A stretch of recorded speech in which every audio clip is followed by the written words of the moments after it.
Good morning, good afternoon, and good evening, ladies and gentlemen, and welcome to Trekking Across the Universe. Today is September 29th, 2024, and what a day to be alive right now. We're going to get this conversation going right now as we end the month of September. NDB Media kicks off year 17 aired Woo! this week. Wow, as I say, what a time to be with the network right now. You guys know who I am, so we'll cut to that. I want to go ahead and introduce Marsha. How you doing, Marsha? Hi, everybody. I am Marsha. I am the creator and admin of the ARC series fan group on Facebook. And just letting everybody, I'm in Florida. We are safe here. We had a little storm go through, but we are Well, okay. Thank you for all your good wishes. And I'm just happy to be here and talking the ARC. That's good to hear, Marcia. Jag, how's it going in the Lone Star State? We're doing great. Excited and having our guest here to kind of feed a little bit more information as to what goes behind the Eastern Federation. Can't wait. And we already have a like right here. Elizabeth Olivia Cooper, thank you. Quite a few people are in the chat room. Michael, must I introduce you? probably not, but I've been around a while now, so Hi, it's Michael. just the way it is. But I am very pleased to introduce our distinguished guest for this evening, this afternoon, this morning. Depends on where you are. Daniel Fathers, Captain Avega on the I almost said Easter Federation. The Eastern Federation ship number 2. Michael, we're going to change the name of the show. We should. We should. But Thanks for having me on, guys. Thank you so much. Oh, we are so glad to have you and to talk about ARC and anything else. You have done so many things. I've been around. Yeah, but I mean, really some great stuff. But Thank you. concentrating on the ARC first, because I just have this feeling we're going to hear a lot of House of the Dragon too. But Okay. the ARC, how did you approach Captain Avega when you saw the script? Had you seen any of the ARC previous for, or not at the time when you got the script? Yeah, interesting question. So 2 questions. Had I seen it? Yes, I had seen it. In fact, when I can't remember if it was when I was auditioning, asked to self-tape for the role, or I think I did, because I'm pretty serious about my preparation and research on the projects that I'm doing. So I'm pretty certain I did watch the entire first season. In the UK, I'm in the UK now. I used to live in Los Angeles and Toronto, but I'm in the UK. And so, yeah, I watched the entire first season. I think it's really important for me to understand the tone. Well, obviously the story and the players, and also the tone of the project that I'm either just going to enter or audition for. So, yeah, no, I had seen it. I had a reasonable amount of information about the character and the backstory going into the production. I had an opportunity to ask questions. Again, I love researching, and I'm a preparation kind of guy. So of course I learned all my lines, and then part of my preparation is to find the source of the character. A lot of, I guess, practitioners would call it the truth. I don't like using that word. I just wanted to really find out who he was, not just what was written for me, and the writing was fantastic, but I did a show called The Dark Tower for Glenn Mazzara. I don't know if you know Glenn. He's a screenplay writer, showrunner. He was the showrunner on The Walking Dead, the first couple of seasons, Damien and the Shield. And during COVID, I'm really interested in writing and character development. And so I had, he had advised me of, when he's writing a character or a scene, there's the obvious. We look for the action. What does our character want, either in the moment or the super objective, and that's usually written for you by the writers in the writers' room, which is reasonably obvious. And if it isn't, then you ask questions. But really, I like to play in the what does he really want? The subtext. I like to play around with that. Robert McKee, who's sort of a screenplay writing guru, he says, there's what's said, there's what's not said, and then there's the unsayable. And the what's said is in the script, but the what's not said and the unsayable it lives in the life of the character. So that's kind of how I prepared. Is I made those sort of choices. That is cool. What how do I say? When you were given, you say you did the research, were you given direction from like Jonathan Glassner, or he just said, or they just said, go with here, you do your interpretation? Yeah, more or less. I mean, I played what the script. I always, whenever you're on a project, you need to. The power is in different places. Sometimes it's with the showrunner. Sometimes it's the director. Sometimes it's the number one on the call sheet. So it's and depending on what film I'm on or show I'm on, it's a status, a hierarchy kind of thing. So so I always try to figure out where I am and how much voice I have, either to ask questions or to make my own decisions. But a lot of the time, to be honest with you, especially in film and TV, and an American produced film and TV, I don't get directed by directors very much. Occasionally, like so Sandra directed me, Hannah, but it's more of a collaboration. And so no, I most of the time I get hired because of my interpretation, and also, the stuff I've done in the past. They know that I it's almost as if I know what I'm doing, and that they can trust me. And if I go off in a direction that for some reason somebody doesn't want me to go in, then we discuss it. But for me, look, I saw Avega as, like, right off the bat. He came across to me as, oh, okay, the writer's room has made this guy the antagonist, the villain, the enemy, right? And I remember I haven't worked with him, but there was some advice that I heard from Robert Duvall, who played a lot of this similar type of archetypes as myself, kind of the bad guy, the villain, the antagonist, etc., etc. And he always said, find the vulnerability in your villains, and so, and I think it's always more interesting, even if you are the villain, even if you are the antagonist, not to play it like you're the villain and you're the bad guy.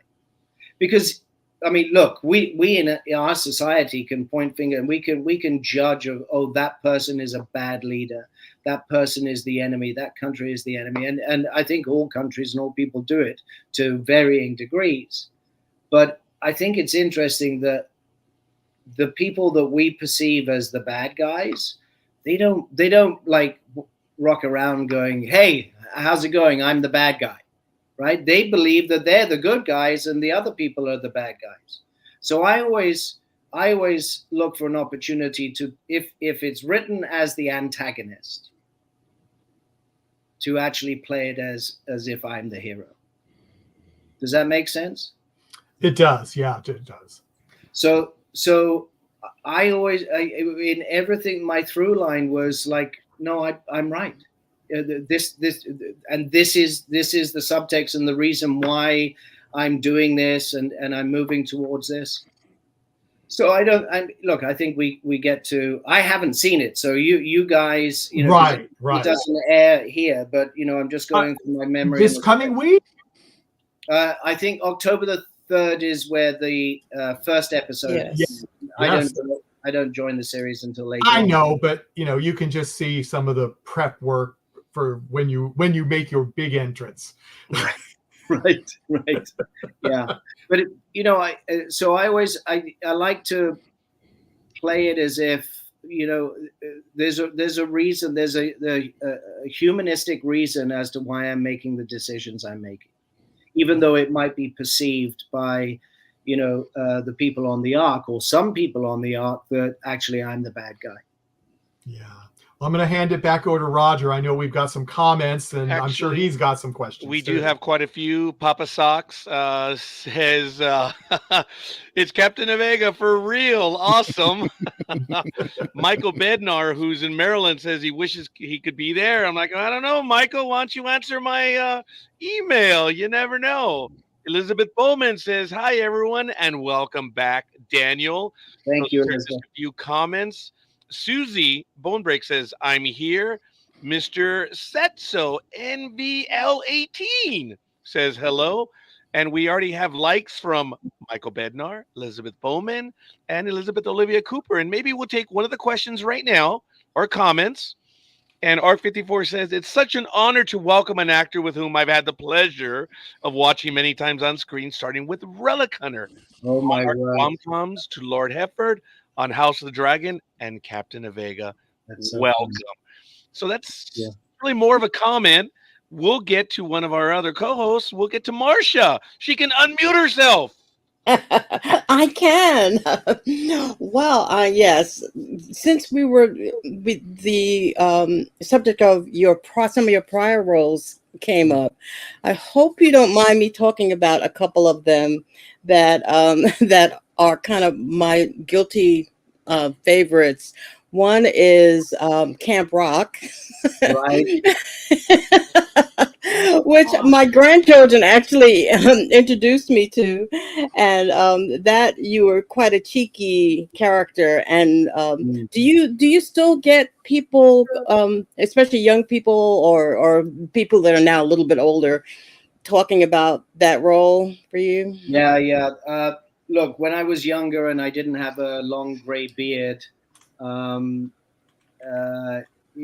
lot of people would, stop me in the streets, and for quite a while, especially in the, the teens and tweens genre, I couldn't go anywhere. I mean, I was with the Joe Bros and Demi Lovato a lot. Like, we spent about 4 years. We did 2 movies and we did all other stuff together. And it was a bit crazy. And occasionally, people will, even kids that weren't even born when we did it will sort of, I don't know, they look you up or whatever. And occasionally, I get recognized and talk about it. But I guess most of the original fans of those movies, like they're in their 30s now, late 20s to mid 30s, and so yeah.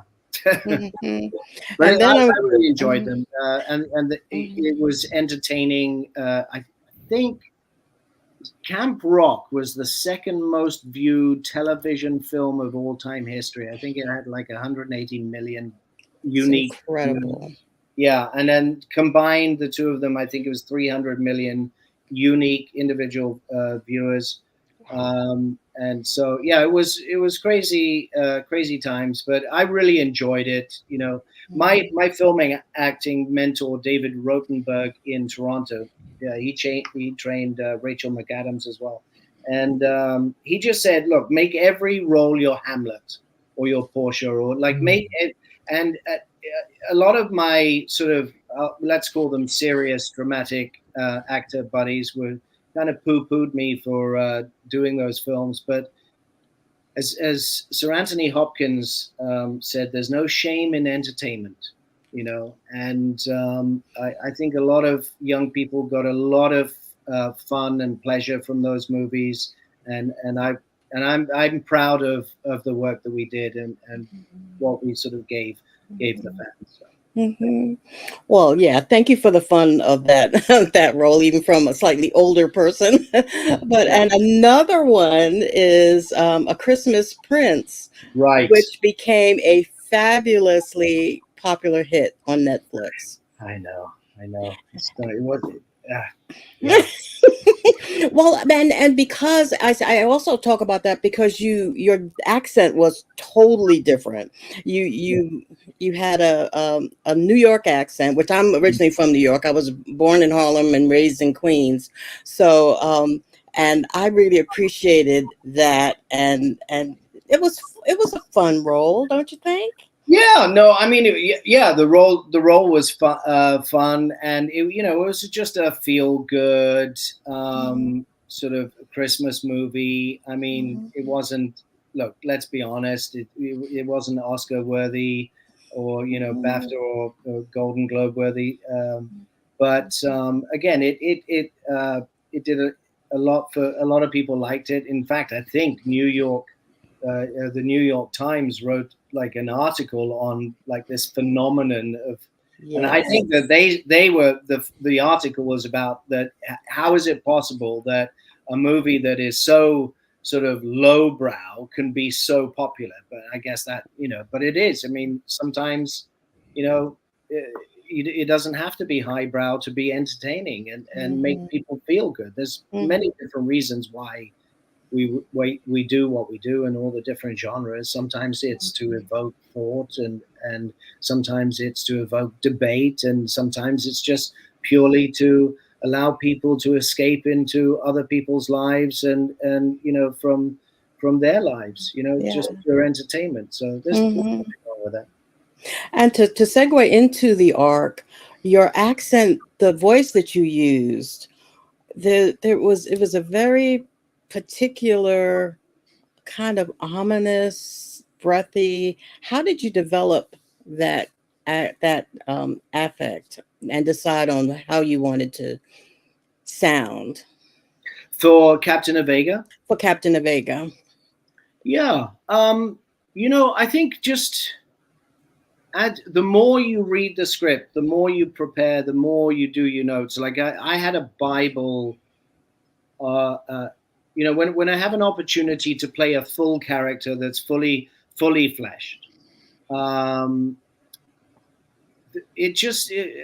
something just kind of happens. I don't necessarily make intellectual decisions, or I'm going to speak this. It just the character just kind of starts speaking, and I think a lot of the most powerful people who have gravitas are very calm. They're very you look at a lot of great leaders and corporate leaders. They've got deep voices. They take their time. They're measured with what they say and how they say it. They don't get necessarily riled up too much.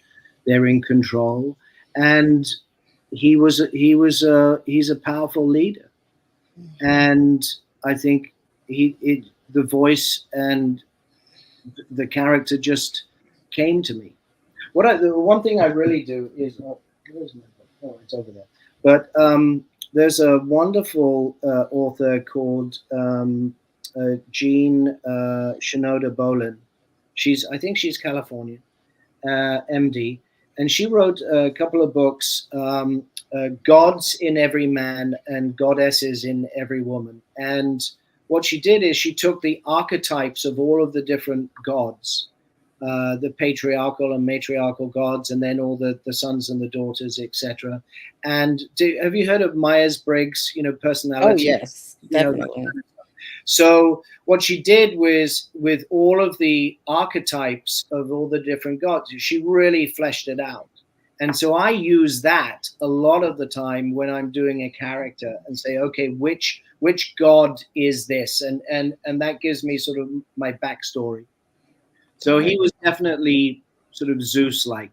There's no doubt about it. Love it. Thank you. You're very welcome. Roger? You're on mute. You're muted, Roger. Yeah, sorry about that. Roll call in the chat room. Let us know who you are and where you hail from. Write it out there, and let's get to another question in the chat room. And this one Well, is from Arc54. Or did you see another one, Daniel? no, I just saw that Roger said he's INTJ, and I'm INFJ. So Oh, very, very, okay. very We close. we are close. Yes, Yeah, middle names as well. right. Yes, you've done such an incredibly wide range of roles in your career. What type of roles do you prefer, or what pulls you to a particular role? Right. Well, first of all, what pulls me is being offered it. Um, Little detail there. Yeah. right. Um, look, I think my agents. I've got agents in North America. I've got agent here.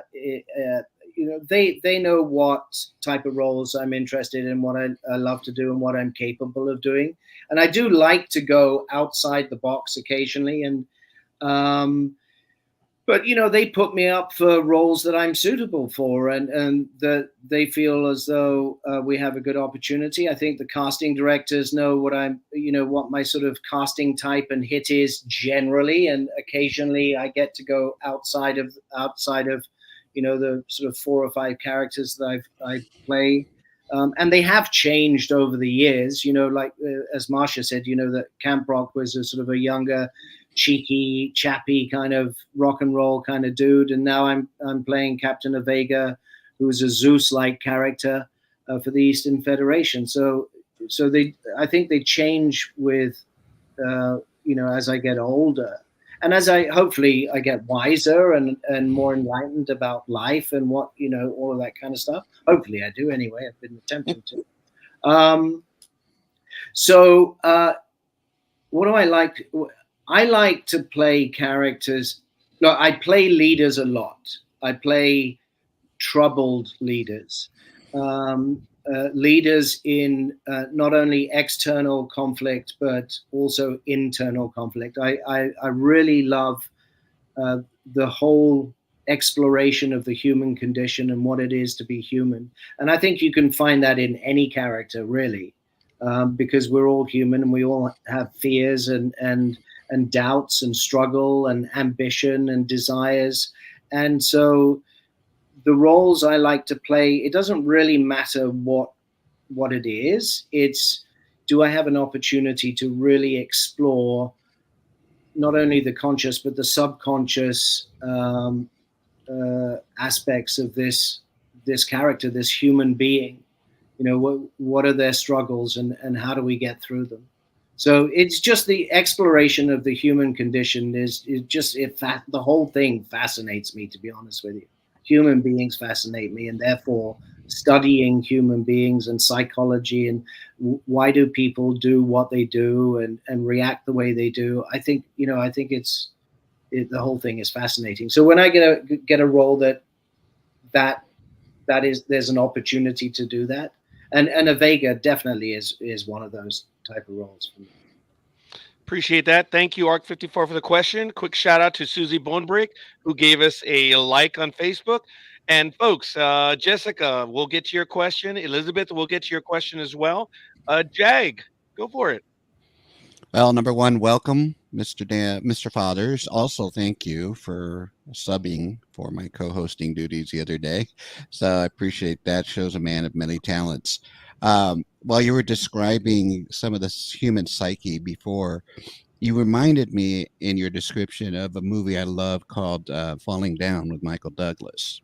And that he was basically, reacting to his situation in the city. And at the end, he had a very pivotal line that says, "Oh, I'm the bad guy," because all through the entire movie, he thought he was just being just a normal guy in the streets. And it was just amazing how that has seemed to be the foundation of basically when we talked to Evelyn Maddox or Jelena. We spoke to your assassin, as Michael Day called him the other day, how they feel in their own world that they are right in what they're doing. And that seems to be like the common theme with any kind of a, protagonist or antagonist is that they're all looking. We find out in the episode that Avega shows up that the GSA wasn't really the good guys we thought they were.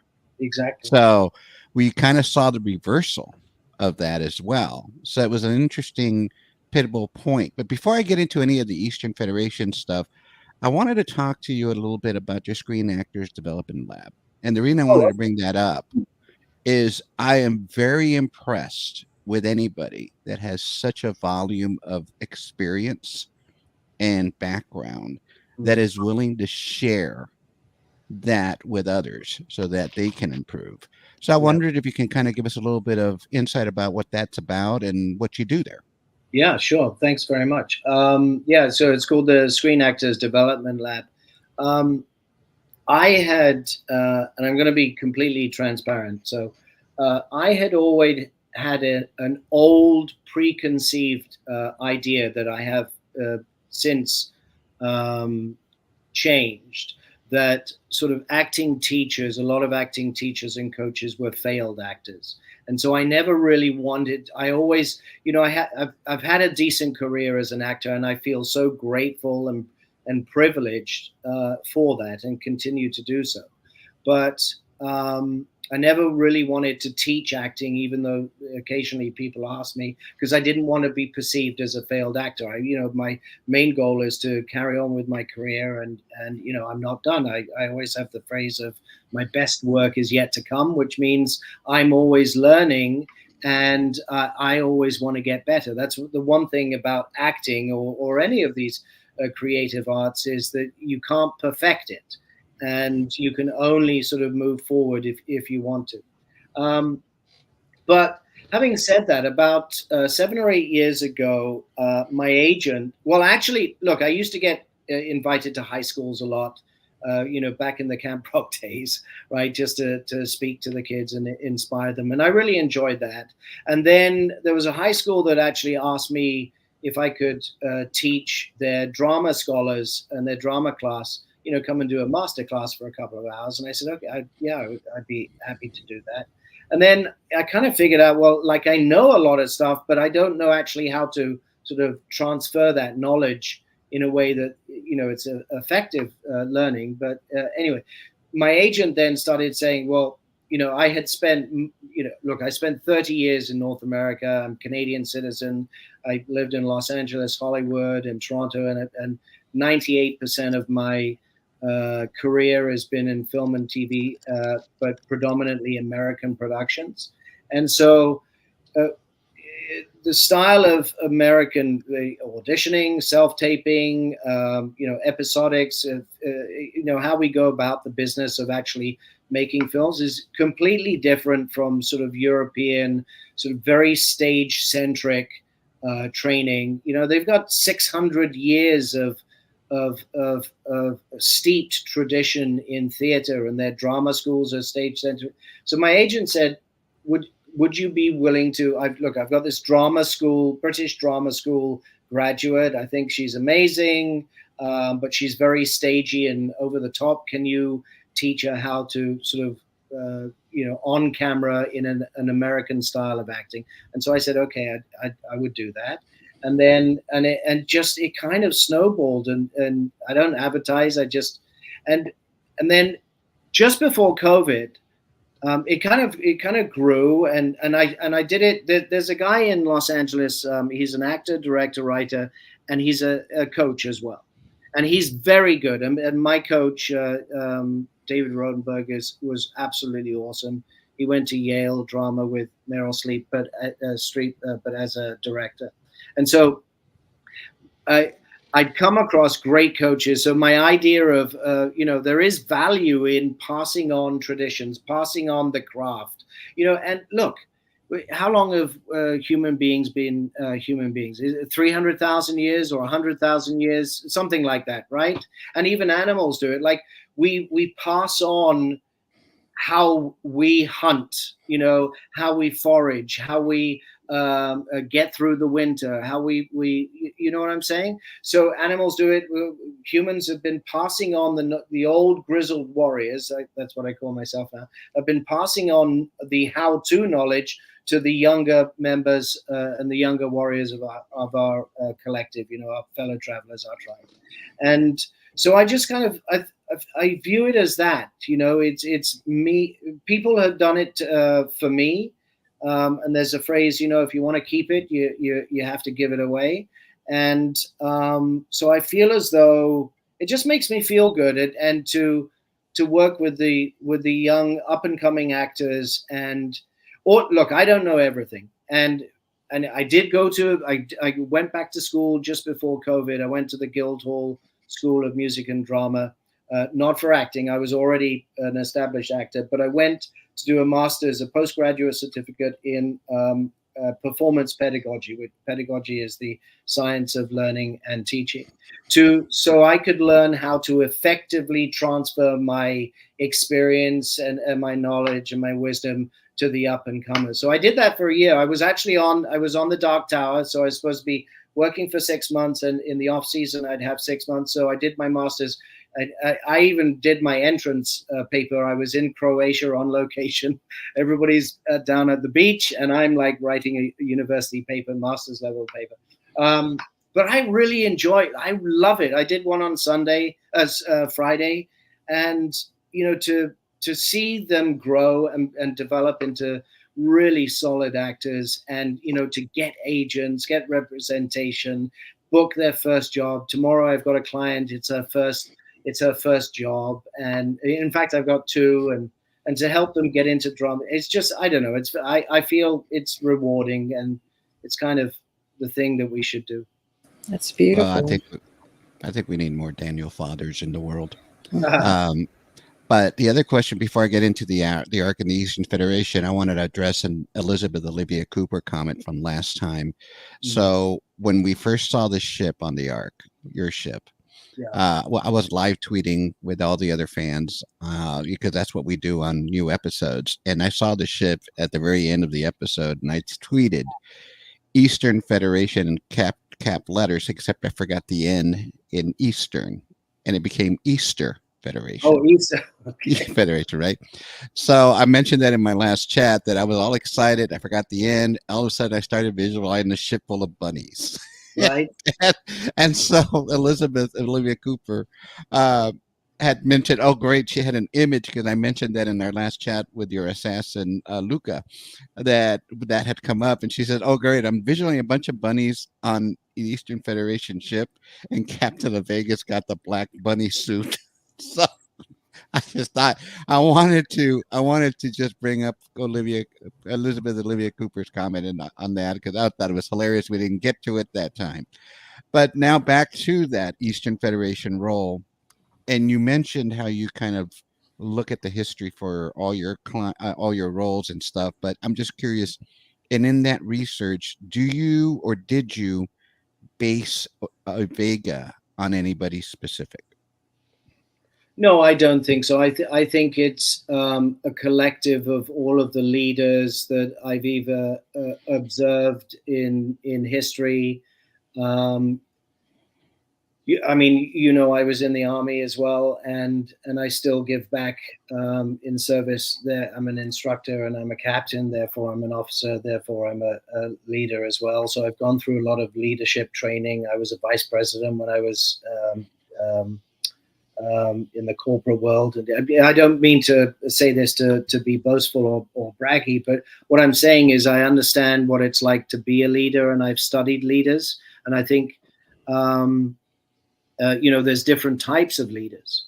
You know, you can be autocratic and dictatorish, and you could lead by consensus. You know, there are you know, antagonistic, self-centered, greed-centric leaders. And then there are benevolent leaders. You know, some of the spiritual leaders that our human race have had over the years. In all sorts of different religions and etc. So so no, I don't think I based him on one particular person and then go, okay, I'm going to do that person. It's just, I would say it's a collective of my observation of leaders and my own experience as a leader in different aspects of life and careers, and what the struggles are. You know, to be a leader. Yeah, so I was a cowboy. I used to have horses, etc. And there's a great horsemanship cowboy writer, Mark Rashid, and I remember this story. He would talk about horses. That there's herd bosses, so they're the leaders of the herd, and there's herd boss A and there's herd boss B, and herd boss A would bite and kick and bully physically all the other horses away from the water or the hay so that they could eat, and then herd boss B would just walk towards the water and everybody would just separate. The other horses would separate out of respect because they wanted to follow that leader. And so I always try to, well, I mean, it depends on how the character is written, but I think it's more powerful to be, herd boss B, where people want to follow you. When I was training horses, I had a beautiful blue roan called Dakota, which means, it's a Native American word. It means friend to everyone. He was just an amazing quarter horse. And he would just do anything. He followed. He did whatever I asked him to do. He trusted me, and I think that's a mark of a good leader. So I hope that answers the question. So it did, and it's a collective. It's a collective. And let me add that it did resonate like that on screen from Okay, from Captain Avega. So whatever you decided to do for that role, whatever that goal was, it did resonate because I did see that as a leader that was kind of herd Botsby. So, yeah. Very cool. I will Back say to Roger. I just want to say this, that, at the beginning of the relationship when Christy and I are sort of going at it, I did make the decision to not respect her as an equal leader.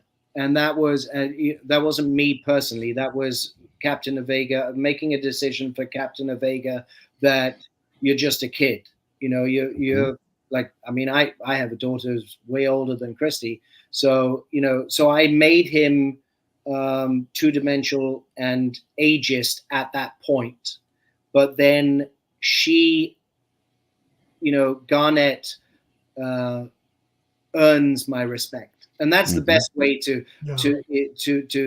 gain respect is to actually earn it by your actions and your inactions as opposed to demand it, right? And so there was definitely, and I hope it came across, but I can tell you that my intent was to not respect her as an equal, and even though she had the same title as me, but to allow her to earn my respect so that we were equals by the end of it, and then became partners. Yeah, it did come out.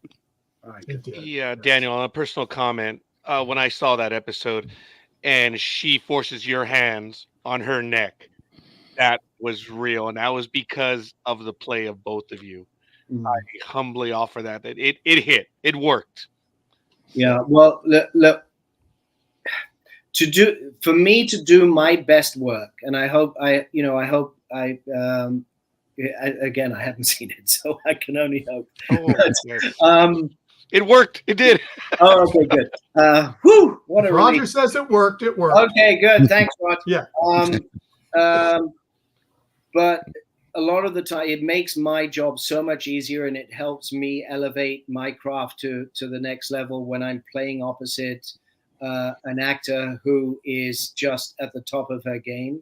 And I've said, I got to know Christy, and we're fellow Canadians.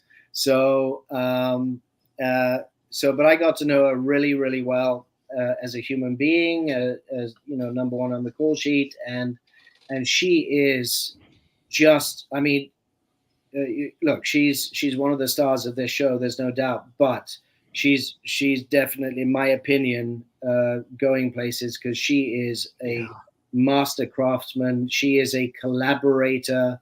She's not a selfish actor. I've worked with a lot of big stars that and not so big stars that are selfish. The one thing that really struck me about going on the show right away, that all of the main cast, Christy and Reese and Richard and just all of them. I've been on shows where I'm the guest star, or I'm doing an arc. Forgive the pun. An arc of two or three episodes where I'm guest starring and I'm in and out, and the family is established. And they just welcomed me in as if I had been there for the whole of the season and a half, and I can't thank all of them enough, and the crew as well, and both Jonathans. And I never got to meet Dean yet, but particularly the cast, and they really, opened their arms and didn't treat me like, oh, he's the new guy and he's just here for a couple of episodes. I really appreciate it. And they're such good actors, man. Those guys they just bring it. And the thing I really appreciate about actors like that is that everybody's ego is just absolutely parked outside. It's just like, okay, we're a team, we're equal. Let's make the best storytelling experience for, the writers, the directors, the producers, the network, and most importantly, the audience that we can. And let's bounce ideas off each other. It was like being an old school theater rep company where we all rolled our sleeves up and bounced ideas off each other, and there was no egos. It was such an amazing experience working with those guys. Quick comment, Papa Socks, not so big stars. Mm-hmm. That was funny. I have another question in the chat room from Elizabeth Olivia Cooper. Welcome from the Archaholic. On a quick side note, I must tell you quickly that one of the most dramatic scenes to watch you in was the horse accident in episode Miracle on Heartland. Oh, gosh. Very talented horse and director for that scene. Yeah, I remember we shot that in the Rockies. Oh, yeah, Heartland for CBC. Wow. Yeah, it's crazy. I know. Well, thank you so much, Elizabeth. I'm glad you enjoyed it. I loved being on that show. I mean, look, anytime I'm on set and I'm working with horses and horse people, it's one of my favorite types of job, for sure. Cool. I have another question from Jessica Schiltz. I would love it if Daniel starred in a 100 episode Eastern Fed spinoff along with Maddox spinoff, showing the inside of his big ship and what life like for the good guys. For the good guys. Right? Yeah, that one is good. All right, folks, I'm going to go ahead and go on over to Michael. We still have a few other questions that we're going to get to in a moment.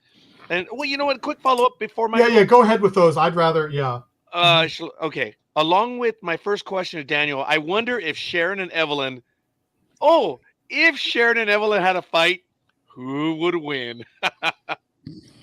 You want me to Of make course. I don't know. I think it would be a split decision, and then the judges would have to decide. I don't know. All right. I mean, look, Garnet. I've seen some of her moves. She's she's pretty fierce. Yeah, she's dangerous, no doubt about that. Yeah. Well, then I'm going to skip over Michael. Did you want to go or? Yeah, I'll just go. Going back over the years, whatever. What has been the role that's the most memorable for you? That kind of stands out for whatever with horses, or you might have already answered it, but do you have a show you did that just it just got you at the time, that it just made you feel good, or you just enjoyed playing that role? Yeah. I could not look. I have been so privileged to work on such diversity of storytelling and characters, and on North American side as well as the European side. So I honestly couldn't say that there is one that was my favorite role. There's been numerous ones. Look, when I did House of the Dragon, I just a couple of episodes and sort of an introduction to my character. What impressed me about that is, I mean, it's so massive. There were 500 people in the wardrobe department, and just the professional doing the wardrobe, actually making the wardrobe, or the cast. Yeah. Oh no, there were that many. Yeah, no, it's great. Between 300 and 500, depending on time of the year. Oh my goodness! It's just such an immense show, and sometimes when you're on a show that big and that immense, with sometimes things get difficult to manage. It's like, it's this huge ship, but it wasn't. It was almost like it was just so everybody was amazing. They all did their jobs, in other words. Totally. Knew what they were doing. Wow. Yeah, for sure. When I was in The Witcher Blood Origin, I had to do an Irish accent because the lead, Lawrence, who played my son, was from Dublin, and so I worked hard on that accent to have the same accent as him. Had a dialect coach, and I was on horses, and I was wearing elf ears, and it was between sort of 3 and 5 hours of processing all the scars and the ears and the wardrobe, and working with the horses was fantastic. And doing the arc.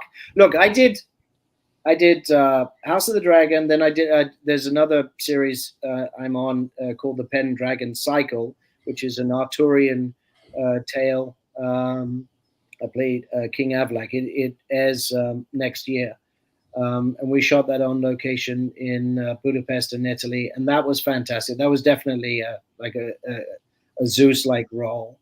But I did that, so I was in a big wig, armor, and then Witcher, and then House of the Dragon. So I spent about 18 months outside on a horse in armor and wigs and all of that kind of stuff. So when I came and did the arc, it was like, oh, we're on a sound stage. And where's the horse, right? Exactly, right? Yeah. I got a space shuttle instead. Well, hey, it was warm. We got to set more or less the same time every day. We didn't have night shoots, and your dressing room was just. It was actually like working at a theater or doing a big show. And you know what? Doing Mamma Mia, I did Mamma Mia. I was with the Toronto company for 13 and a half months in 2003 and 2004. So that was unbelievable. To do a Broadway West End show to huge audiences, that was great. The Camp Rock movies were fantastic. Heartland was fantastic. There's just, I've been so privileged. I feel so grateful. I couldn't pick one, but Hey, I'm enjoying just hearing about all of them and everything. That's great. Yeah. It probably was a leading question for me because I said he can't pick one, but he'll probably tell us all these cool things he's done. But I'm going to put it back to Roger. So, as a matter of fact, Elizabeth Olivia Cooper says, I know you were invited into the writer's room to share your perspective on how dialogue is written and how, as an actor, you need to deliver it. Was it helpful to see the writer's side as well? Yeah, 100%. So I started. That's a great question, Elizabeth. So I started being interested in writing about 8 or 9 years ago, and I wanted to start writing material originally for myself, but I'm a bit of a studier and a research nerd. So, I bought lots of books. I took webinars. I took classes. Glenn Mazzara helped me a lot. And learning how characters are developed, learning scene structure, learning story structure really well has really informed my acting. And it also, hanging out in writers' rooms with writers, we can. I have so much respect for them because they really do work. I think they work harder than we do, to be honest with you. I mean, we work hard, but I mean, everybody in the industry works hard.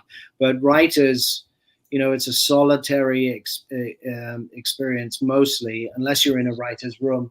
But yeah, no. Writing informs my acting and vice versa, I think. So,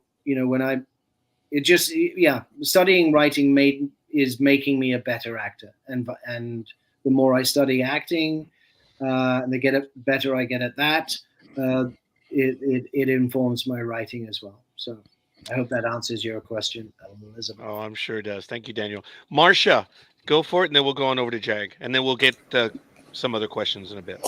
Yeah. Talking about your the arc role as Captain Avega, when you knew that what was going to happen in this episode, it's highly emotional for fans, but it was also emotional for the actors to know that they were going to lose a beloved character. Yeah. So the emotions were kind of up here in a lot of ways. How did you work within that? For instance, Christy was with us and she got emotional with us, even talking about some of the scenes. Yeah, for sure. Look, I know at least for the first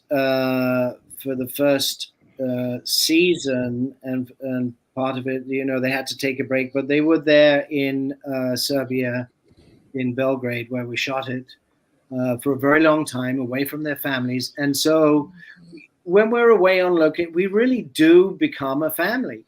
We become brothers and sisters, and we dine with each other. Like, look, we're with each other 12, 14 hours a day, 5, sometimes 6 days a week.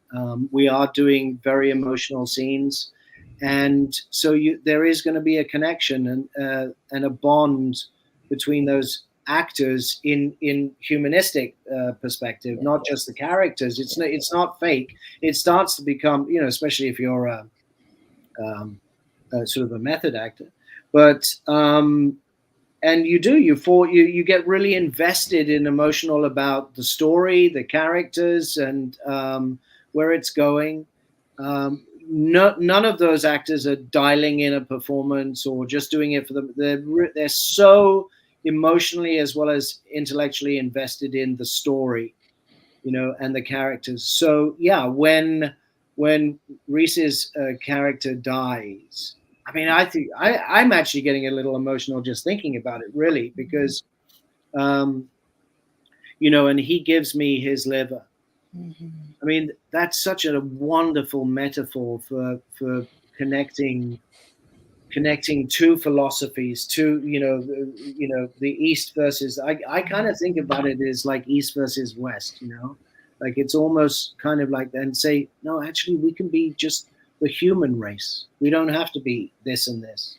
We don't have to be North and South or East and West or this color or that color or this religion and that.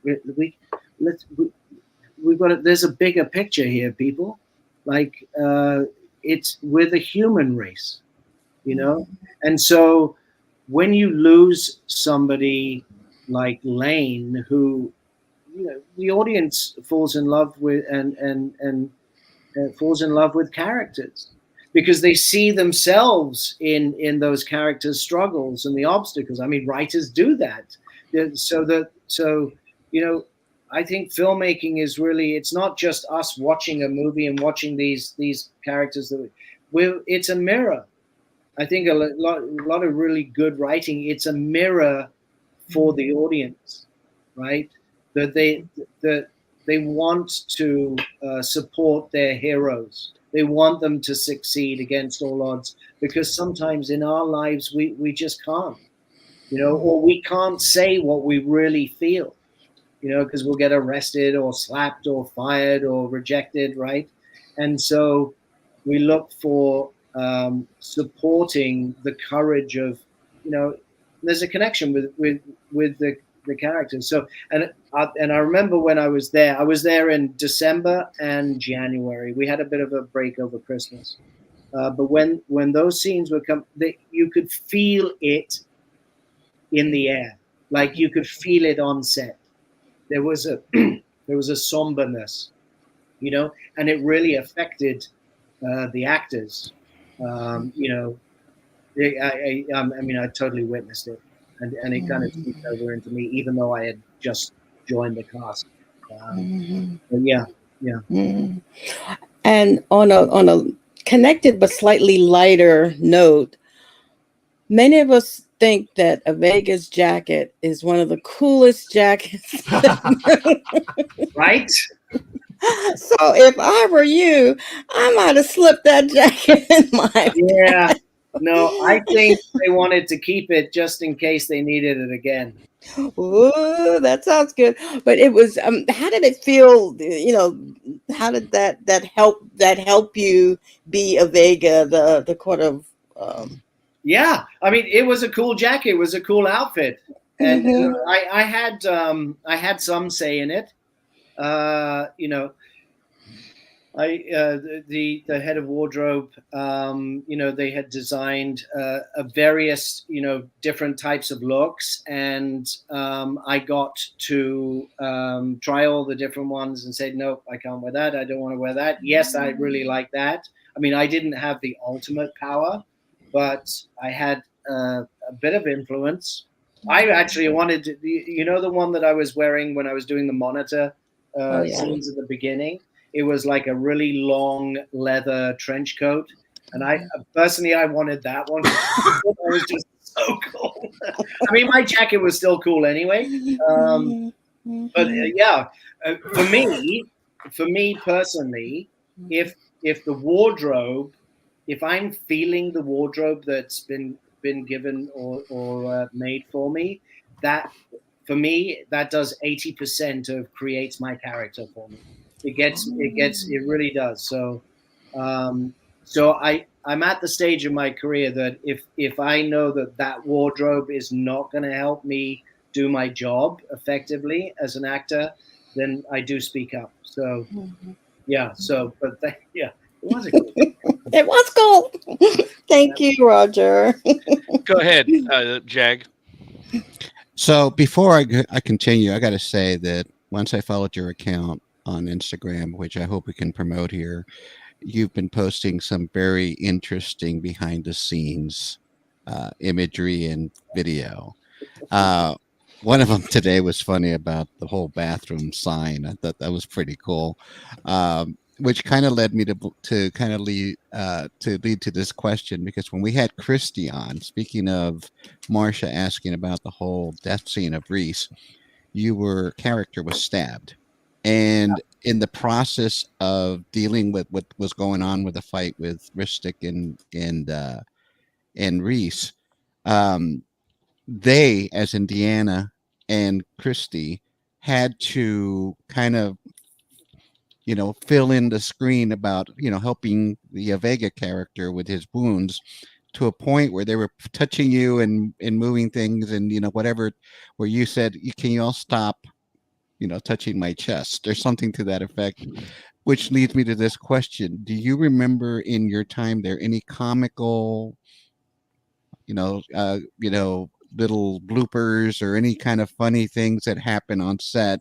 Because some of the things you're posting, while not necessarily all, you know, like funny, they're instructional, also kind of leads to like that sign in the bathroom being kind of like, don't stand on the toilet seat, you know, Right? and that kind of stuff. So I'm curious if you came across any other stuff that was comical while you were doing something on set.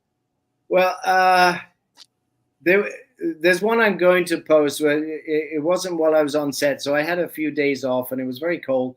And I went walking around Belgrade, and there was this statue, and it's this guy standing like this, but then his cloak is like out, and I'm thinking, and I don't know, I've got a bit of a sick sense of humor, and I thought, gosh, when he posed for that, because you see kings and you know and queens posing for artwork, and I thought, wow, it must have been a really windy day because his thing was like I don't know. I look for the absurd. So I do know when we did that scene, somebody dropped me or something. It was difficult because I had just had knee surgery. I had my right knee replaced literally 10 days or 2 weeks prior to starting shooting. In fact, I had finished the Pendragon Cycle, and I was away in Hungary and Italy for months. And then in between that, I was flying back to England to do House of the Dragon. And then it was November the 28th is when I had my surgery on my knee. I had my right knee replaced, and I was supposed to be not going anywhere for 6 weeks. And literally my agent phoned, I think 10 days into my recovery. And he said, how's your knee? And I said, well, yeah, it's pretty painful. I can't walk or anything. He said, do you think you could go to Serbia next week? And I said, what are you talking about? Well, I'm off now until the new year. And he said, no, we've got an offer in for a couple of episodes, and I think you should do the job. And I said, well, I'm not supposed to fly for 6 weeks. So he said, well, can you phone the doctor and see if there's any way, or like, can we drive you there or what? And anyway, so I phoned the doctor, and he said, well, you're not supposed to fly, but you can if you do this, this, and this, and you're taking a risk. I said, okay, all right. So I phoned and I said, okay, I'll do the job. But so anyway, my knee was a little sore, and that's why for a lot of, I was still in a leg brace, a full leg brace for when I started filming, but I would take it off when we were doing the master shot, and then when I'm doing the monitor scenes and stuff like that, it was fine. I just put my leg, you couldn't see my leg, so it was okay. But everybody was very helpful with me. But I do remember when I was like trying to get me down on the ground. Originally, they wanted me to pop up the thing, and I went, "Yeah, no, I just listen. I would love to do it. I used to write. Not happening. I can't. I just cannot do that right now." So they went, "Okay, well, you're already in, and you get stabbed." And so Deanna and I think it was Christy had to kind of like lower me down. And I think I might have been dropped at one. No, that explains that scene. Yeah, because they look like they're kind of all around you. Yeah, so yeah. Now it makes total sense. I mean, again, I haven't seen it, but just in my memory. I mean, Deanna was here, and I think Christy was there, and then I had all the space helmets and whatever. So anyway. They did a great job. I'm not accusing them of dropping me on my like you drop a baby by accident, or it wasn't that. But it definitely had to be gingerly put down. So well, I'm glad that Avega and Mr. Father survived that scene. Yeah. I noticed in your credits you have at least one voice in a movie. I mean, a video game. And I'm curious if you got together with Deanna, who also does voicing of video games, and if you got to trade notes. I did. No, the answer to that is no. But I did share a plane with her. When we came back after Christmas break, Deanna and I were on the same plane. We had just amazing conversations. But no, we didn't talk about a voice note. Yeah, no, I did that years ago. That was for Splinter Cell, I think. I played so many different. I played all the English soldier character, like multiple characters. That's hard work, let me tell you. Yes. I don't want to do that again. So I lost my voice. You're in a studio and you do a line, and literally you've got to do it 50 to 75 different ways, and then do the next line 50 to 75 different ways. And it's hard work. A lot of respect for those guys. Yeah. Okay, back to Roger. I want to take a moment, folks, in the chat room. Get your comments in. We're already an hour in, folks. It's been flying by. And we don't want to make Daniel suffer on a Sunday, but I want to get to some comments right now. Papa Socks has a question, and I'm asking you to put your actor's glasses on. Can Captain Zed explain the complex relationship between Captain and Sharon and Maddox? What's the deal, actually? So, as Captain Zed, would you answer that question? Well, help me out with respect to Sharon and Maddox. Help me out. Okay, I'm going to ask for help from my co-host, but I imagine knowing that he's made an agreement with Sharon, and knowing that Maddox, well, actually, the captain, He might Jag, not know. he so probably doesn't know, No, huh? he probably About doesn't He know. Maddox. doesn't. He doesn't Yeah. know. Because he hasn't Okay. seen season 2. He hasn't Yeah. seen He Act. has He no hasn't seen idea. Arc 15. Well, yet, he as doesn't far know as we about her. know. So actually, he would just say tenacious and who? Yeah. Mhm. Yeah. You might, yeah. You know what? Okay, it's because, well, Maddox is allegedly one of the evil ones. So you've seen the series. So okay, there might not be an answer to that. I apologize. But Papa Sox has another one. Finally, I thought Arc ones were the only ships to fly to a new home. How is Captain Zed's organization in the picture? What I don't understand is if Captain Zed's ship group is there, are there others? Now, we do know that 2 Eastern Fed ships also got off Earth. Yeah. Before Arc We know 3. that. Before Arc 3, yes. Yes. Yeah, I watched season 1, and I was explained some of the backstory of what happened prior to me arriving, and I don't know what happened after episode 10 because I didn't receive those scripts because I'm not in those episodes. And they get delivered sort of on a sort of episodic, not every week, but every, it takes a few weeks to do an episode. So they wouldn't have received episode 11 and 12 while I was there, or they may have just.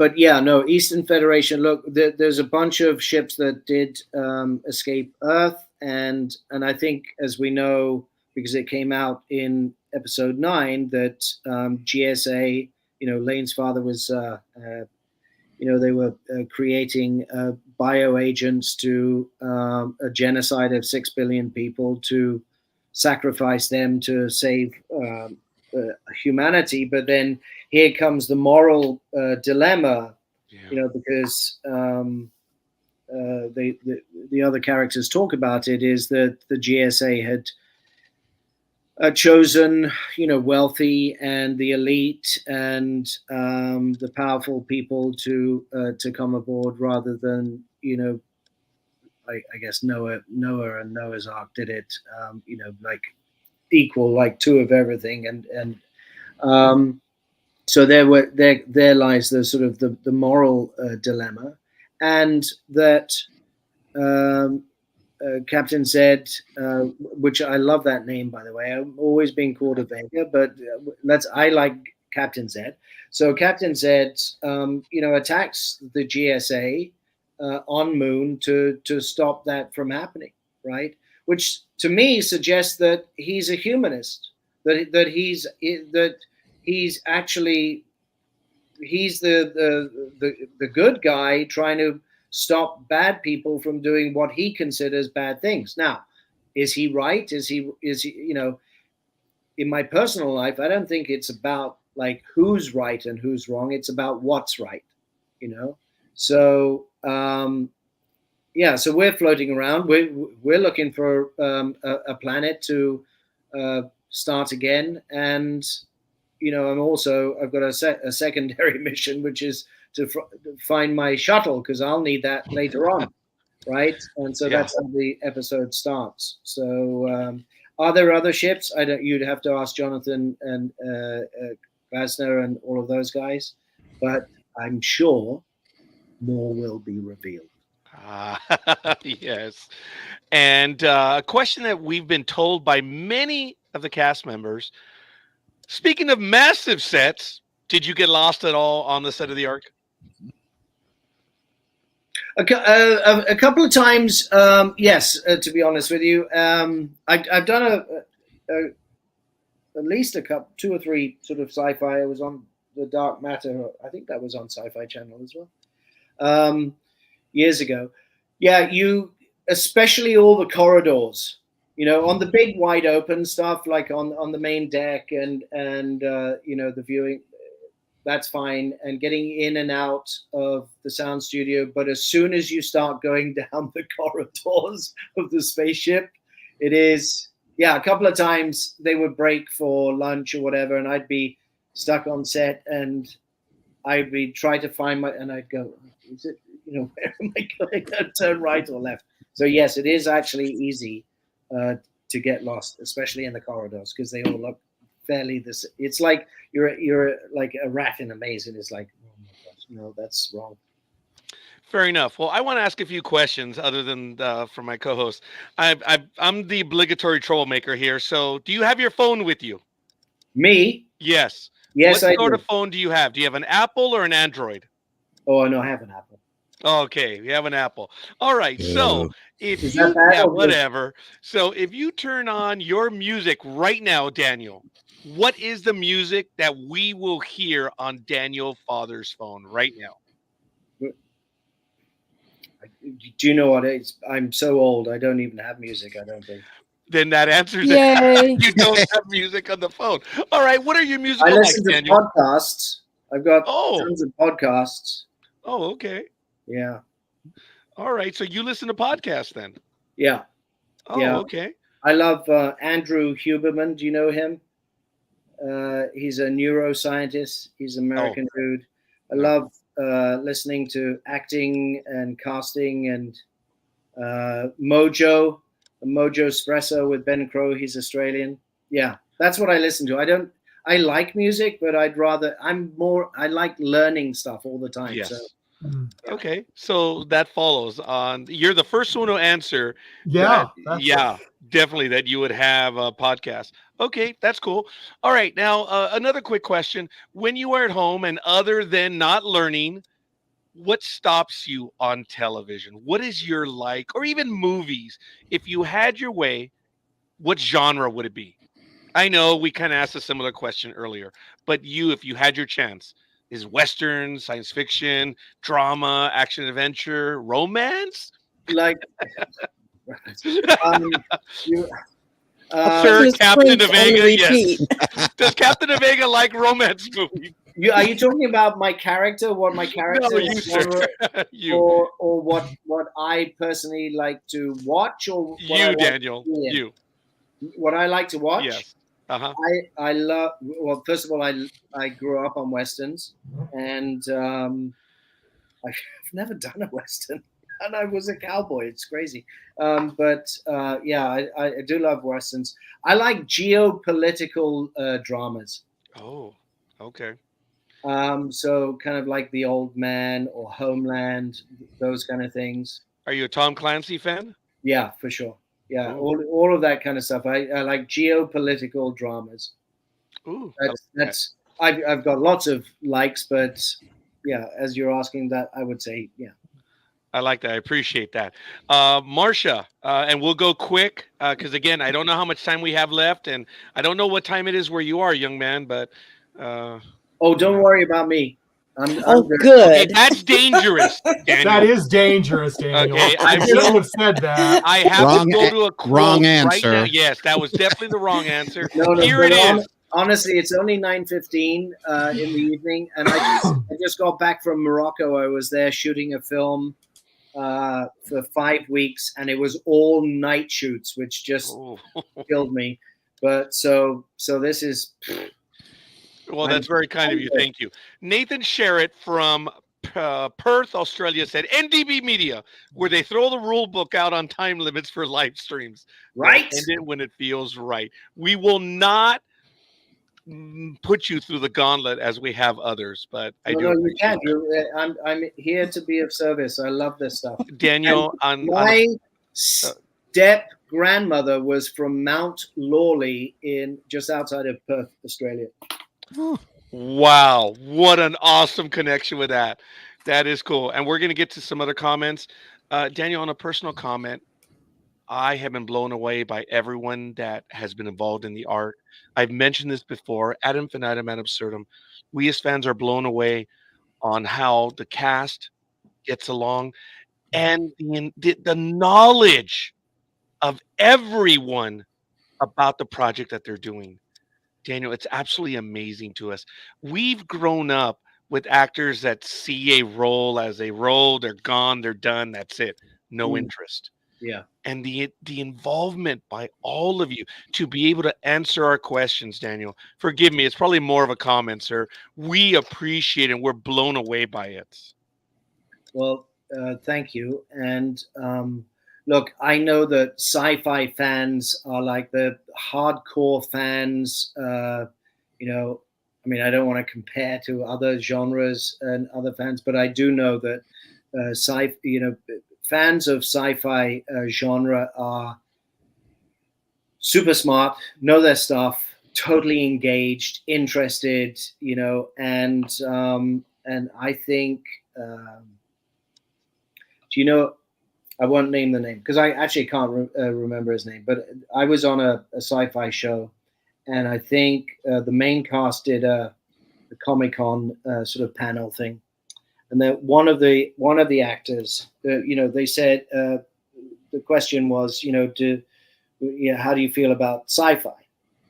And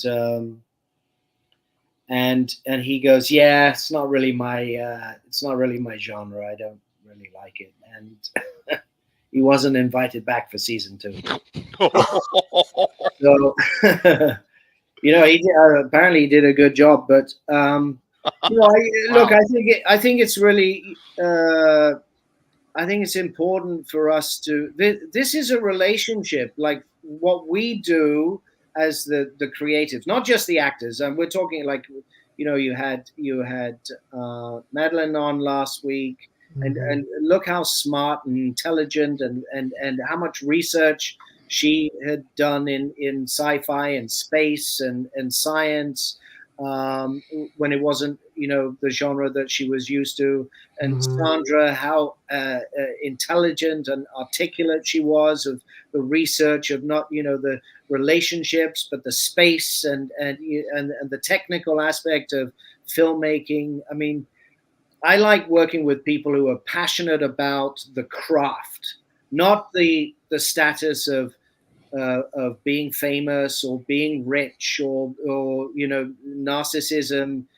I don't have time for those type of people, and I believe we're all the same.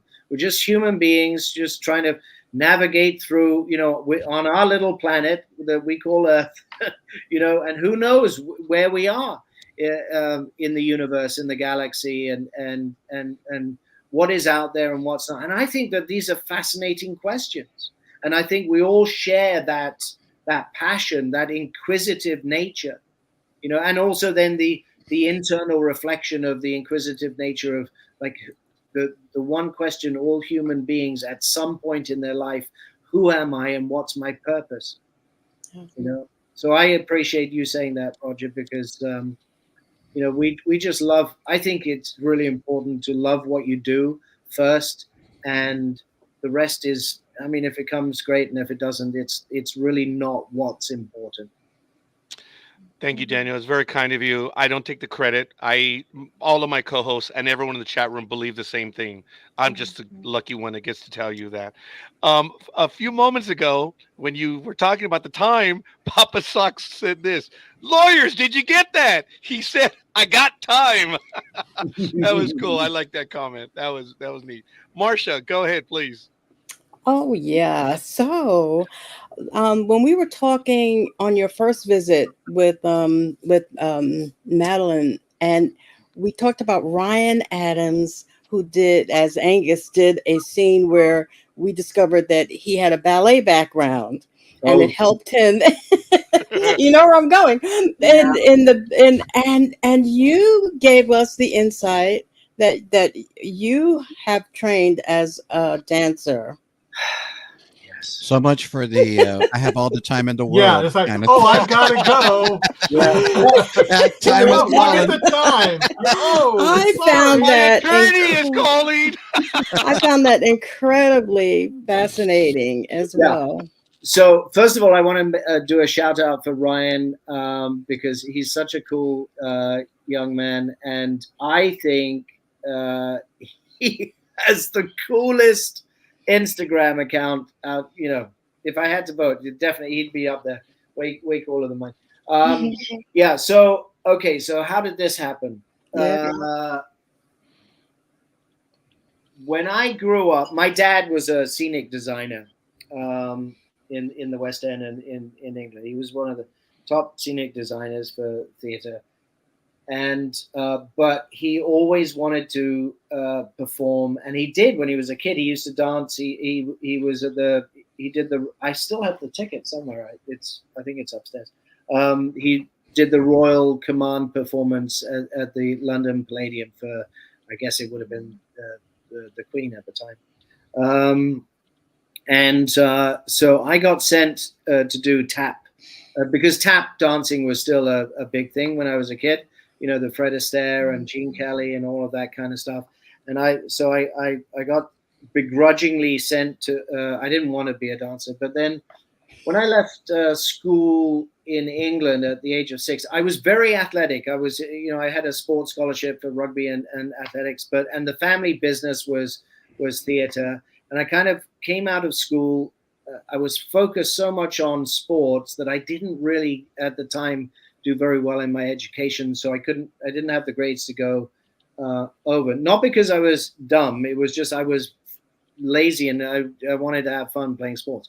So it was at the time of Fame. Do you remember Fame? Oh yeah. Yeah. I want to live forever. Right, Leroy and all of those guys, right? And there was, and it was the time where there was an English dancer. He used to be a ballet dancer for the Royal Ballet. His name was Wayne Sleep, and there was a West End. I think it went to Broadway too, called Song and Dance. And basically, it made classical dance really cool and hip. And it was at the same time as Fame. And I remember, I think I was like 15 or 16. I just started dancing and training professionally. And I went to see the original cast of the Royal Albert Hall. I think I took my sister because I used to take her to ballet dancing at the Royal Academy of Dance. And and I was too young to go to drama school. You have to be 18. So I was only 16. So I had danced a lot of ballet, and I auditioned for the Royal Ballet School, the Ballet Rambert, which then became the Central School of Dance, and I got in. I got a scholarship, and I trained as a professional dancer. I did Kirov ballet, and that was really because I was sort of putting together my athleticism with the family business. I was too young to go to drama school. So I trained as a dancer. And in fact, later on, that really helped me to land my role in Mamma Mia, because the artistic director used to dance with my artistic director, who danced for the Royal Ballet in England. And and the dancing, even though I was 38 when I did that, it sort of came back. And then I did a movie for Universal where I played an artistic director. And that time I did actually base that character on one of my ballet teachers. His name was Simon Mottram. He was from the Royal Swedish Ballet. And he was quite the character. So that was the one time where I went, yeah, I'm going to play him. So it has helped, a little bit. But look, I've got so much respect for dancers, and it's a hard life. And I didn't really want to live that life. I wanted to be an actor, but that didn't come until later. I didn't start acting as an adult professionally until I was 32. I even though I was a child actor, I didn't want to be that. I wanted to do other things, so in the army and the corporate world. But when I was 32, but yeah, the dancing I don't regret it. Well, years ago, I trained not at your level, certainly, in ballet and whatnot. And one thing I remember is that we were told that the body remembers, even years and years and years and years later. Your training still is in your body somewhere. Yeah, Um, I agree with that. Totally. so, And I think it's just the way you hold yourself, and Mhm. you have a connection with your body, and Mhm. yeah, Mhm. 100%. So, do you still kind of do some of the exercises, or do you still do stretches, things like that? Marsha, I am so broken from army and rugby and bull riding and doing a Mhm. lot of action stunts. You know, I've got Mhm. one knee replacement already. I'm waiting for Mhm. the other knee to be Oh. replaced, and an Mhm. ankle. I'm literally riddled Mhm. with arthritis. So yeah, no, Uh, I do a bit of mobility and stretching. I wouldn't say mhm. yoga because even that hurts, but Mhm. do Okay. some stuff in body exercises in the gym, and Mhm. yeah. Well, and your beard. Getting back to Avega. Mm. Now, looking when I first met you on screen, now I realize that's actually your beard. At first, I thought it was something that was created for the role. Oh, So, really? yeah, is that a curated beard? Is that the way it grows with the with the dark and then the Yeah, I look. People comment. So I've got dark here, and then yeah I've got dark here, and then everything is gray.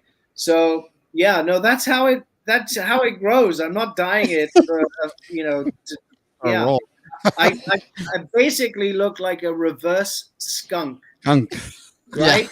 I didn't want to And say that though. that's, but that's you thought it. See, this is what I'm saying about it's what's said, it's what's not said, and then there's the unsayable. You said it, Jack.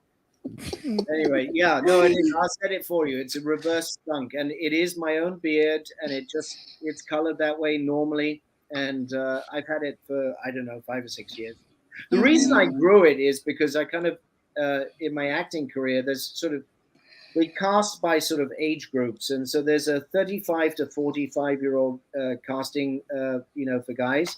And when I was still in that sort of age group um, up until I was about 47.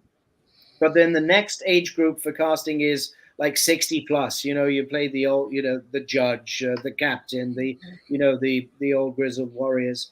And my hair, I don't dye my hair. It's not gray. It won't go gray, and it really annoys me.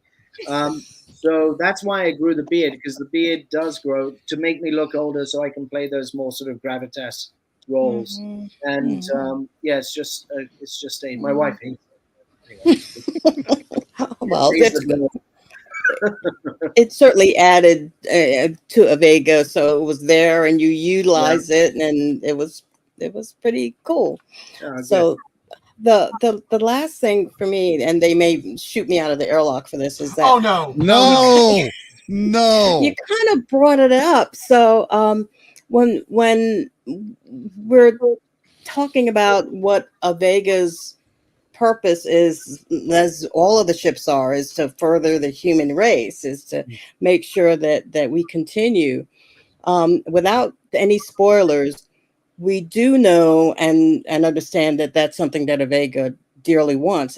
And it seems like there may be children aboard your ship. So we know, and you've seen season one, that Trust had the Juno project for Mm, the continuance of the human race. So I'm curious, either without spoilers, what Avega's plan for He continuing might and not even propagating the know. human race might be. Well, that's a really good question, Marsha. I don't oh, he think Mhm. encouraged her. I don't think I'm allowed to tell you. See, that's Okay. what I thought. There is a plan. Well, I Well, just as they say in the CIA or something like that, or the FBI, Could tell I you. can neither deny nor confirm. Oh, I Right. thought it was the other one, where I okay. can tell you, Right. but then I have to kill you. Yeah, very good, Jag. Yes. Well, we adore you even more now. Thank you. And I'm going to pass it quickly back to Roger before they shoot me out of the airlock. Not at all. Not at all. All kidding aside, look, very quickly, Susie, when we were talking about science fiction, says she loved it so much she wrote a parody of a Star Wars movie, sent it to Harrison Ford, and got an answer back. That was Nice. absolutely cool. Thank you for sharing That's that, cool. Susie. Oh, and he did love it. Now, apparently, we haven't been asking any, but a hard question. If you were to swap and play any other character on the arc, male or female, who would it be and why? So, this is, as you know, a science fiction trope. Every now and then, characters swap. So, if you had a choice, who would it be and why? Because I believe, and I need help from my co host, Christy said that she would want to with, oh my goodness, with Mr. Trust, right? Yes. Or was it She vice said- versa? She said trust. Yeah. Okay, she said I trust. remember. Just to give an idea, and there have been other examples which I don't recall right now, but if you had a chance, would it be the first officer? You can stab yourself. Just kidding. That Yeah. was like no. That's Well, I tell you, look, Reese is a master at his craft, and playing those so Lane and then Ian. I mean, I love the character of Ian.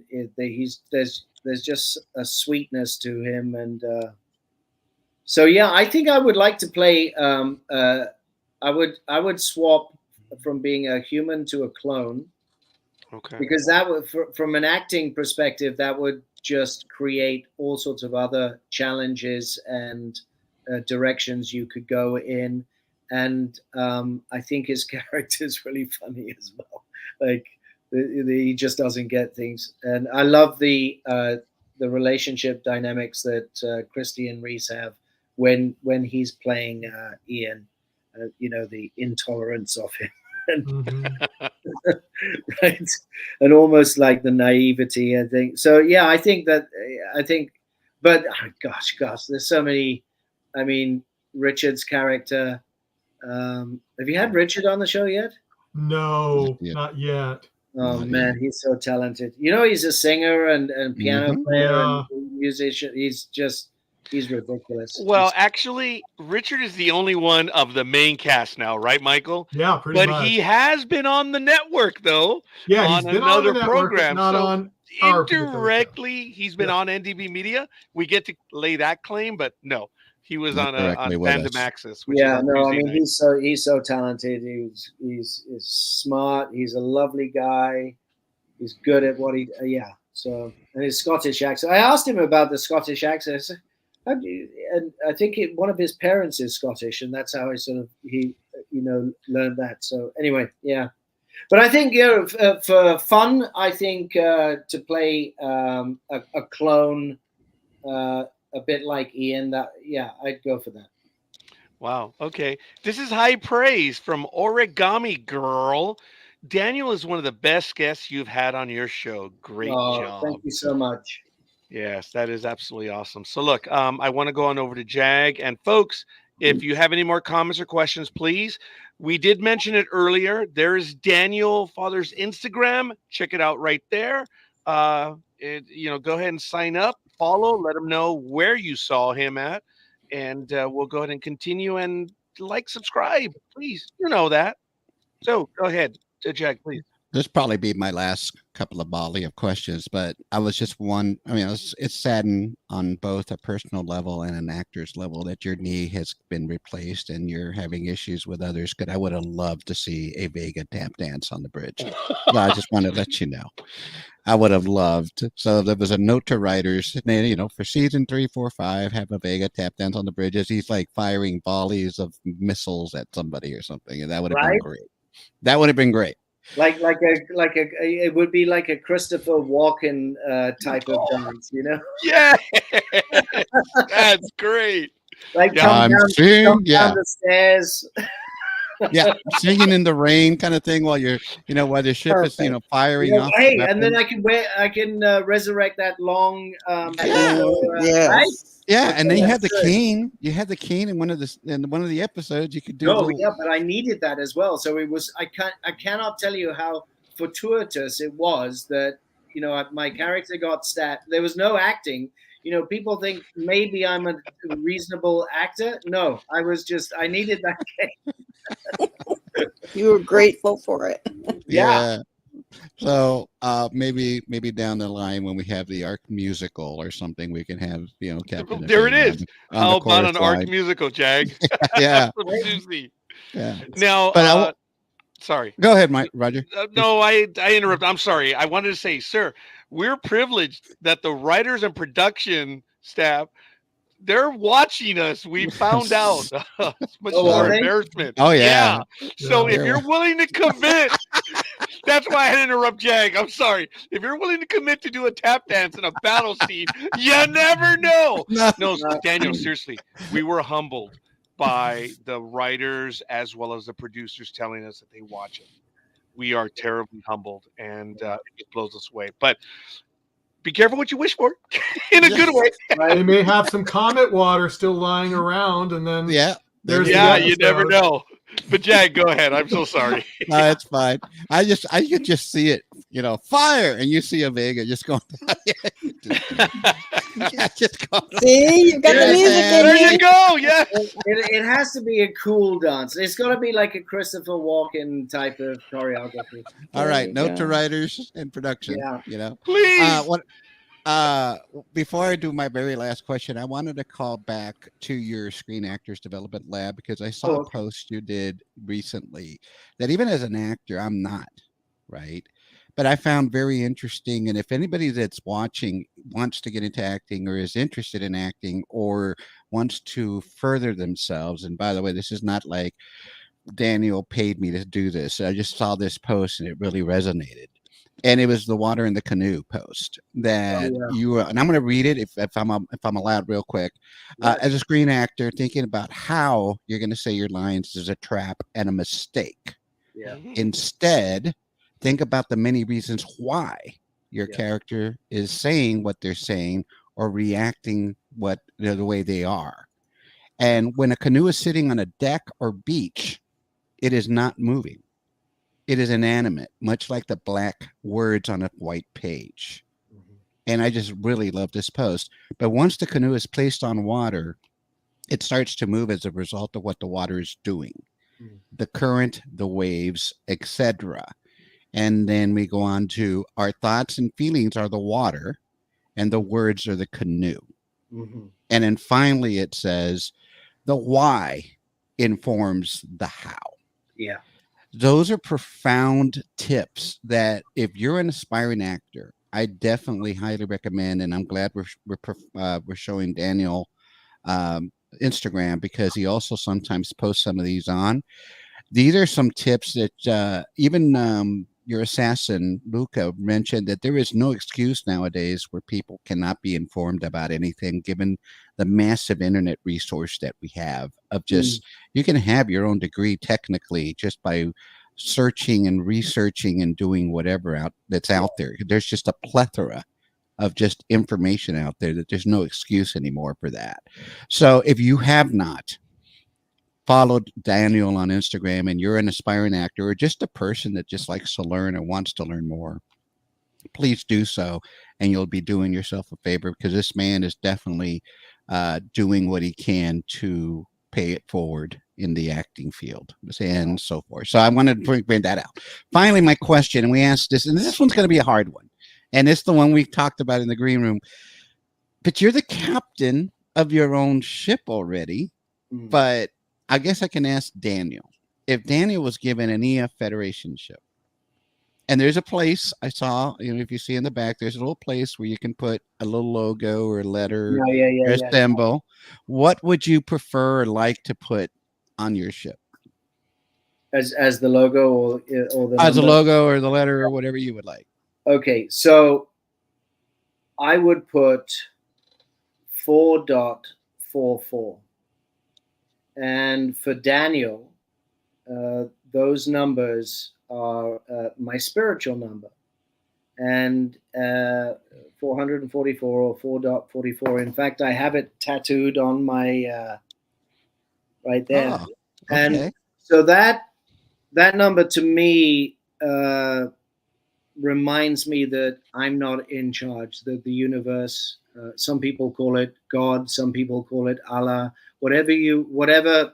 I believe that there's something bigger and greater than myself, that we're all sort of connected in somehow. I don't know what it is specifically. It's not necessarily a religious God, but I am spiritual. And so that's my spiritual number, to remind me that I'm not in charge. I can influence how I navigate my life and my relationships with other human beings, and with myself and the universe. And as we're, in the sci-fi world, and Avega and Garnet and the Ark and EF are floating around trying to, find meaning and purpose, not only sort of spiritually, but as human beings, as a race, as different sort of factions, but also in where we are, then that's what I would put on my ship. Amazing. Again, the question we asked started off as just a playful, what would you put, that kind of thing. And it's just turned into something just amazing, and with all the answers, including Reese's being the McDonald's M, but all of them have just all of them just been kind of just an intro into the innards and the personalities of the people we've been graciously and honored to visit with us. Well, with that, unless I come up with something else, but I still want Captain Avega tap dancing on the bridge for sure. Cool. Bring it back to Roger. Michael, is there anything else? I know you've been quiet for a little bit. No, I'm just enjoying these answers. I just This has been absolutely awesome. Marcia, did you want to go? Well, actually, hold on a moment. Diggs, hi, it's been a little bit. Hi, what's up? So thank you for joining. And when you were talking about the musical, Susie says, I could co-write a song with Fred, so you never know. Marcia. Well, as you mentioned before, you know that sci-fi fans are passionate, and once you become a part of a sci-fi universe, you're there forever. So, and that probably holds true of others like fantasy and whatnot.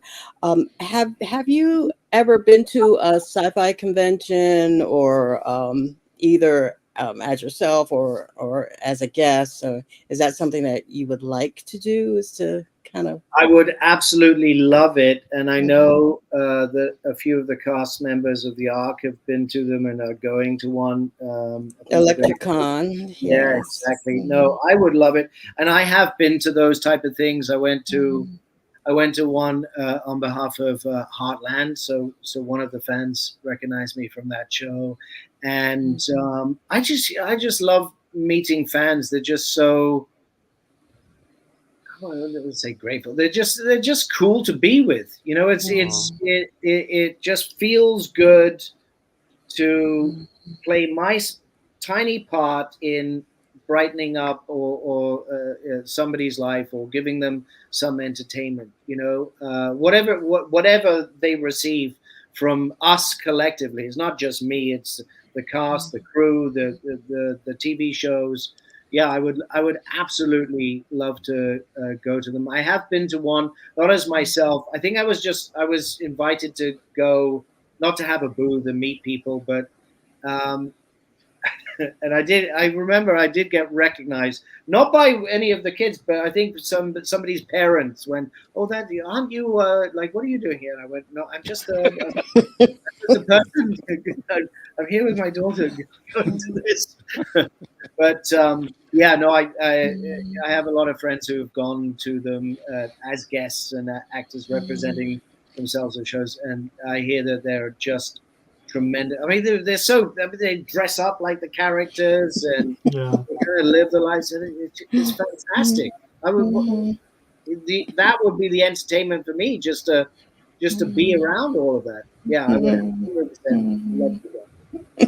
Well, tell Ivana that you want to borrow that captain's jacket. Do you remember the first time that you were asked for your autograph and what that felt like? And, somebody to ask for your autograph. I don't remember the actual first time, but I do look. I from time to time I've been asked, and especially during the Camp Rock stuff. And well, I used to when I was in the horse business and on Heartland, I used to MC the Toronto Horse Show, and I did one of those kind of things where I sat there with Chris Potter and Amber Marshall, and we did. Signing autographs and pictures and stuff like that. And to be honest with you, it feels great. I do feel as though I need to work on my autograph because I just kind of and it takes too long. And sometimes when you have a lineup of hundreds of people. So, yeah, no, I mean, it feels good. And again, I think it's just you're playing your little part in making other people feel good. And so I like that. So we look forward to hopefully seeing you at an event near us so we can show you in person how much we appreciate you. Thank you. Bless you. Thank you so much. It would be my pleasure. Roger. Yes. Well, I don't see any of the comments in the chat room, but I do want to thank everyone that has been in the chat room. If you have any more, let's get them going. I think we're starting to run a little bit out of steam on this one. I think we have all of our questions. We don't want to belabor it anymore. Since you just got back from your trip, I have to know if behind you, what is behind you? Is that your collectibles? I see a baseball bat. Yeah. And yeah, we're being nosy. Yeah. What's up there? Okay. So that's a Louisville Slugger. Yeah, baby. So that means you're a Mets fan, right? Oh, stop it. Right. When I lived in Los Angeles, I used to go to the Dodgers games, and I used to really love it, especially like the seventh inning stretch. Oh, when yes. he gets up, right? And then, but I used to go to the Blue Jays games as well. In fact, I played baseball at the Sky Dome, because when we were doing the second Camp Rock movie, Nick Jonas is a crazy baseball fan. He's very athletic too. And they were doing their final concert of their World Burner tour at the Sky Dome, like 80,000, screaming kids. So we were there just about to film Camp Rock 2. So we went to the concert and we had VIP and met all the screaming. Listen, anybody who's been to a concert, it's loud, but 80,000 screaming teenage girls is even loud. I couldn't hear for 3 days. In a dome. Right? Yeah. And yeah, with the roof on as well. And so, yeah, we got to play baseball. So it was the cast versus the crew at the Sky Dome. Oh, my goodness. I have a story about that, but it's too long. So, but another day. Anyway, we'll have you back, Daniel. Yeah. Yeah, I've got some of my cowboy ropes. I figured that was a lasso. Mm-hmm. Well, I was wondering if it was a whip, a lasso, or an ITD cord for a computer. Yeah, no, that's a lasso. No, that's cool. I got one of my bull riding belt buckles from bull riding. That was the first time I rode a PBR bull. Wow. Picture of my mother, me in the army. She's beautiful. Oh, this, I've got to show you this. Please. Okay. So I just got back from Morocco. I was filming The Last Supper, and I'd never been to Africa or a Muslim country, and it was just so cool. The people were amazing, and I saw this in a little thing, and look. Nice. Oh my goodness. Genie lamp. Yes. You got Right? Aladdin. Wow. And so look, I had to get it. It was it is. It's a genie lamp, Yeah. Well, yeah. Anyway, all right, and then I got lots of books and whatever. Yeah. That is so absolutely awesome. That is kind of you to share that. Now, if I may, in the last few, if I may monopolize, you were in LA for a while. I'm in Pomona, otherwise known as Hell, which is east of LA. So I know LA very well. What are some of your favorite haunts there for food when you were in LA? Because oh my God, the variety of food, right? Yeah. So I used to go to Pache. Okay. You know that? I think it's in Laurel Canyon, which is very, very cool restaurant. And I used to hang out at Swingers, like the Oh, American Diner. yes. Yeah, I think it was on Melrose in Hollywood. Yes. But also, look, I lived originally down by the Grove and Okay. Hollywood Yep. Farmers Market, and there was I think it was Brazilian or Argentinian, but there was this sort of, they would have these meats on this. Anyway, it was just fantastic food. And do you know what? I've been fortunate to travel a lot of the world. I haven't been to Japan, but I would have to say that the best sushi on a regular basis is in Los Angeles. Oh, wow. Yeah, I really think so. So That's interesting. Did you try Tommy's, the famous chili burger place? no, where is Small that? little franchise. Yeah, they're messy hamburgers. Oh, okay, yeah. No, I was trying to eat. I think I had an In-N-Out burger once or something. Oh, and what did you think of an In-N-Out? Yeah, it was okay. I Yeah, mean, it is. It's just fresh, man. That's all it is. yeah, Yes. yeah. But there was I'll tell you the best burgers. Well, amongst Oh, the best burgers please. are actually in southern Spain. I was shooting Snatch, the second season, and we were in Malaga, and the Spanish. Sort of their gourmet burgers, they actually mix the mincemeat with different flavors. So they'll put like Stilton in it, or they'll put all sorts of different. So the actual burger patty itself is completely different flavors. So it's not the same patty, and then you just put on stuff. So yeah, and there was a Japanese, like a Wagyu burger. I can't remember. I think it was on Ventura. I can't remember the name of the place, but they were amazing burgers too. Yeah, in LA, it's just incredible, the variety. You can go everywhere and get just about anything. True So, to form, this podcast never fails to make people hungry. yeah, that's what we do. I guess my final question to you would be, young man, did you walk Hollywood Boulevard where the stars are? Yeah, for sure. Okay. The next question is probably mean, and I probably shouldn't ask it, but did you pick out your spot? I know you're a humble man, young man, and I know it's probably rude of me to do so, and you don't have to answer, but did you pick it out? Look, let's be honest. I don't think I'm ever going to get a Hollywood star, and that's fine. But I'll tell you, it was very cool, especially seeing the stars of the classic movie stars of the 40s, 50s, and 60s, and seeing and going to the Chinese Man Theater there, and then seeing like Marilyn Monroe's hands and Humphrey Bogart, all of those, like the what I would consider like mega stars. Yes, that was kind of cool. Yeah. It is cool. Going there, were you surprised by the size of any of the shoes? Because some of them are relatively small. The shoe print, yes. Were you surprised by any? My theory is that concrete will shrink over time. Oh, okay. I don't know. All right, that's fair. Yeah, but it was a pain. Like I used to, after I lived down by the Grove, I lived a while in the Hollywood Hills, and so I'd have to go up. I can't remember the main street, whether it was Highland or whatever. But I'd have to, when they did, every year they did the Oscars.